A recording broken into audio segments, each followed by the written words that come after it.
सोनापुर नाम के छोटे से गांव में रामू नाम का एक गरीब लेकिन मेहनती किसान रहता था। उसके पास ज्यादा जमीन नहीं थी, लेकिन गांव के किनारे आम का एक छोटा सा खेत था। ये आम के पेड़ उसके दादा ने कई साल पहले लगाए थे। रामू इन पेड़ों को सिर्फ पेड़ नहीं, अपने परिवार का हिस्सा मानता था। वो रोज सुबह सूरज निकलने से पहले खेत में पहुंच जाता और पेड़ों के पास खड़े होकर उनसे बातें करता, जैसे वे उसकी हर बात समझते हो। गांव के लोग अक्सर रामू का मजाक उड़ाते थे।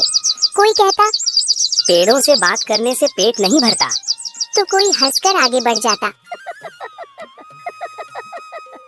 लेकिन रामू कभी बुरा नहीं मानता। वो जानता था कि मेहनत और प्यार कभी बेकार नहीं जाते। एक साल गांव पर बुरा समय आ गया। बारिश बहुत कम हुई, कुएं सूखने लगे, जमीन में दरारें पड़ गईं। कई किसानों की फसल बर्बाद हो गई। कुछ लोगों ने तो अपने खेत बेच दिए। रामू के खेत में भी आम के पेड़ सूखने लगे, पत्तियां पीली पड़ने लगी और फल आने की कोई उम्मीद नजर नहीं आ रही थी। रामू का दोस्त श्याम एक दिन उसके पास आया और बोला, रामू, अब इस खेत का कोई फायदा नहीं, पेड़ काट दे, लकड़ी बेच देंगे, कम से कम घर का खर्च तो चल जाएगा। रामू ने पेड़ों की तरफ देखा, उसकी आंखें भर आईं। धीमी आवाज में बोला, नहीं श्याम, मैं इन्हें नहीं काट सकता, ये पेड़ मेरे बुजुर्गों की निशानी है। हालात मुश्किल थे, लेकिन रामू ने हार नहीं मानी।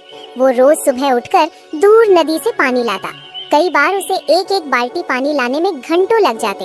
तेज धूप में पसीना बहता, हाथ कांपते, लेकिन वो फिर भी पेड़ों की जड़ों में पानी डालता। रात को थक कर जब वो पेड़ के नीचे बैठता तो मन ही मन भगवान से प्रार्थना करता। गांव के बच्चे उसे देखकर हंसते थे। कोई कहता, इतनी मेहनत बेकार है, लेकिन रामू चुपचाप अपना काम करता रहा। उसके दिल में बस एक ही भरोसा था कि अगर नीयत सच्ची हो तो मेहनत जरूर रंग लाती है। कुछ महीनों बाद गर्मी अपने पूरे जोर पर थी। एक सुबह रामू खेत में गया तो उसकी आंखें चमक उठी। पेड़ों पर छोटी छोटी मंजरियां दिखाई दे रही थी। उसे अपनी आंखों पर भरोसा नहीं हुआ। वो चलकर पेड़ के पास गया। उसने पेड़ को छूकर देखा, जैसे यकीन करना चाहता हो कि ये सपना नहीं है। धीरे धीरे आम के पेड़ फिर से हरे होने लगे। जहाँ पूरे गांव के खेत सूखे पड़े थे, वहीं रामू का खेत जिंदगी से भरने लगा। श्याम और बाकी गांव वाले हैरानी से उसका खेत देखने आने लगे। सब कहते, ये कैसे हो गया? समय बीतता गया और पेड़ों पर पीले पीले आम लटकने लगे।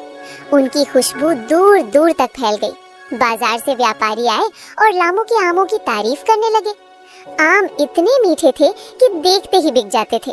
पहली बार रामू के हाथ में अच्छी कमाई आई। रामू ने सबसे पहले अपना कर्ज चुकाया, फिर गांव के स्कूल के लिए कुछ पैसे दान किए। उसने कभी घमंड नहीं किया। वही सादा कपड़े, वही सादा जीवन। फर्क बस इतना था कि अब उसके चेहरे पर सुकून की मुस्कान थी। अब वही लोग जो कभी रामू का मजाक उड़ाते थे, उससे सलाह लेने आने लगे। बच्चे उसके पास बैठकर कहते, रामू काका, हमें भी सिखाओ पेड़ों से प्यार करना। रामू मुस्कुराकर कहता, पेड़ों से नहीं, मेहनत और धैर्य से दोस्ती करना सीखो। रामू का आम का खेत गांव के लिए एक मिसाल बन गया। उसने सबको सिखा दिया कि जो इंसान विश्वास, मेहनत और प्रकृति के साथ ईमानदारी रखता है, उसकी जिंदगी में कभी खालीपन नहीं आता।